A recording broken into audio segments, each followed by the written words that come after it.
Étrange destin que d'accéder à la gloire grâce à la mort de son idole.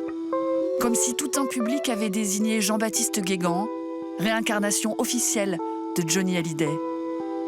La ressemblance vocale, troublante, s'est affirmée à l'adolescence, quand Jean-Baptiste a, pour la première fois, chantonné les tubes du taulier. Celui qui pendant des années vivotait dans l'ombre de la star, remplit aujourd'hui les zéniths.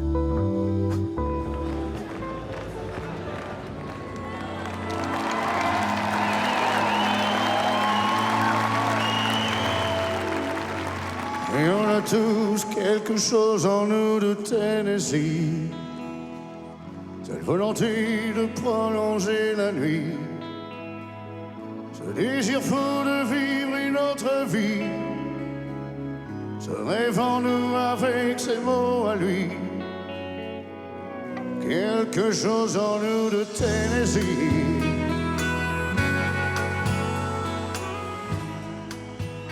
Je pense que c'est mon entourage qui a remarqué vraiment qu'il y avait quelque chose, qu'il y avait le timbre de voix qui était là, quoi. Et la première fois que je suis arrivé dans un karaoké, moi, je voulais pas chanter, voilà, c'était juste pour aller boire un coup avec mes potes. Je me souviens, ils m'ont tanné. J'ai mis Je la croise tous les matins de Johnny. Alors j'ai choisi vraiment celle qui était pas la plus facile, mais que j'arrivais bien à faire quand même, donc voilà. Ça fait quoi, Je la croise tous les matins? Du coup, je la croise tous les matins. 5h40, elle va prendre son train, et moi je rentre. Voilà, bon, après, ça continue. Et les réactions des gens, quand vous avez chanté comme ça, c'était... Ben, c'est simple, plus personne ne chantait. Voilà. Et là, quand vous chantez comme ça, vous savez que votre voix ressemble à s'y méprendre à celle de Johnny. À force de me le dire, oui. Maintenant. Mais vous l'entendez pas? Non, moi je l'entends pas, non. Quand vous parlez même, vous parlez comme Johnny Hallyday, vous l'entendez pas, ça? Non. Parce que moi, c'est ma façon d'être, mais... Il paraît que vous êtes timide comme lui. Ouais, j'ai une forme de timidité, oui. Vous avez rencontré Johnny Hallyday comment? Comment est-ce qu'il est arrivé dans votre vie? Mon père adorait Johnny Hallyday, ma mère, elle aimait ça aussi. Puis j'ai été le voir pour la première fois, c'était à Bercy en 92. Et j'avais 9 ans. Et là, ça a été la révélation, quoi. Je me suis dit, mais qu'est-ce que c'est que cette bête de scène? Et là, j'ai fait, voilà. Je veux faire ça dans ma vie. Je veux être chanteur? Je veux être chanteur. Ou je veux être Johnny? Non, chanteur. Jamais Johnny. Vous auriez pu être ébéniste. Finalement, quand vous êtes adolescent, vous décidez de tout plaquer pour la chanson. Où est-ce que vous chantiez à l'époque? Ben, j'ai commencé par des karaokés. Après, je faisais des mariages, des comités d'entreprise, des comités des fêtes. Je me rappelle bien, des centres pour handicapés aussi. Je faisais vraiment de tout. Enfin, il y avait de tout, quoi. Ainsi vivait Tennessee, le cœur en fièvre et le cœur démoli, avec cette formidable envie de vie, ce rêve en nous c'était son cri à lui, et quelque chose de Tennessee. Fallait m'appeler Johnny Junior parce que c'était comme ça, c'est le nom qu'on a choisi. Parce que des Johnny, il y en avait plein. Hein. Je trouvais pas ça si bête que ça, Johnny Junior, parce que j'étais junior. On m'a trop donné, bien avant l'envie, j'ai oublié les rêves et les merci. Moi, je suis là aussi pour les gens qui n'ont pas trop les moyens, tout ça, qui peuvent pas aller voir le vrai, il y a le faux. Il m'a toujours fasciné, quoi.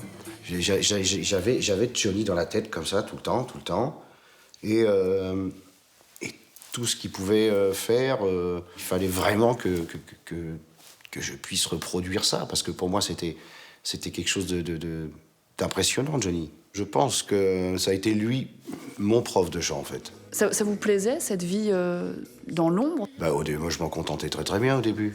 On vit une petite célébrité, et plus ça grandit, plus on a envie d'évoluer.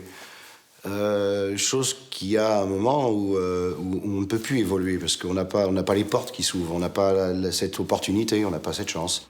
Début 2017, vous êtes dans quel état? J'ai connu le creux de la vague dans le sens où moralement ça n'allait plus. Il y avait des excès? Bah, des excès, oui, en tout genre. Bah, il y a l'alcool, il y a la cigarette, il y a tout, quoi. Mes enfants qui étaient partis avec ma conjointe, qui était de l'époque. J'étais tout seul dans ma grande maison et Dieu sait si j'étais vraiment tout seul. À ce moment-là, vous avez pensé à Johnny Hallyday? Il a été une forme de secours ou... À ce moment-là, je pensais plus à rien. Professionnellement, vous tourniez en rond? Mais professionnellement, oui, j'avais plus rien, pratiquement. Et là est arrivé Christophe Porquet.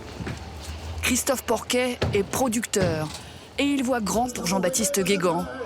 Fini les bandes-sons préenregistrées, il lui paye de vrais musiciens et poste cette vidéo sur Facebook qui sera vue 1 million de fois.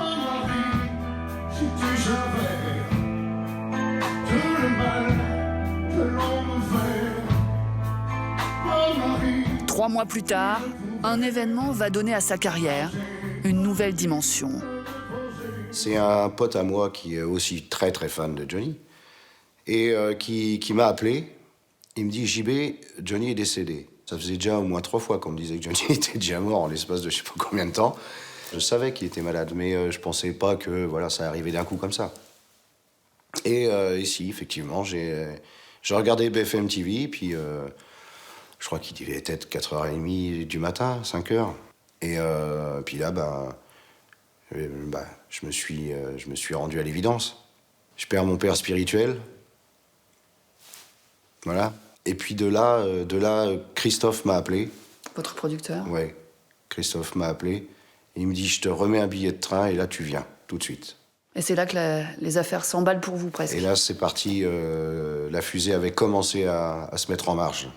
Après la mort de Johnny, vous avez pris contact avec un de ses anciens paroliers, Michel Mallory, et vous avez réussi à ce qu'il vous donne des chansons qu'il destinait initialement à Johnny.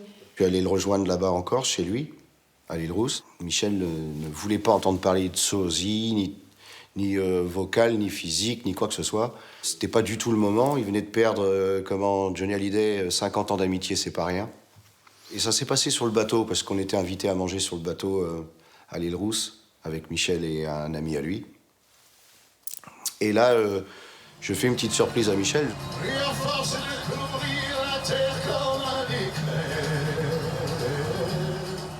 Il a vraiment cru que c'était... Enfin, la similitude était vraiment tellement proche qu'il a été très ému.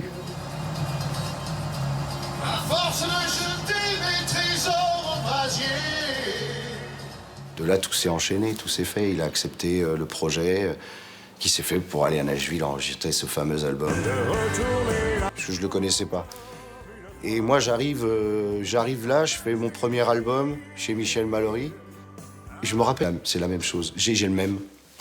Il me dit, c'est pas possible, j'ai le même. Ce qui est paradoxal, c'est que le renouveau de votre carrière correspond à la mort de votre idole. Souvent, on me dit, ouais, t'es un opportuniste, ou alors machin. Enfin, voilà, c'est ce qu'on pourrait dire de moi, et c'est ce qu'on peut dire de moi. Et moi, j'accepte, hein. Mais j'ai rien fait de tout ça, j'ai rien voulu. J'ai été l'heureux élu, c'est tout.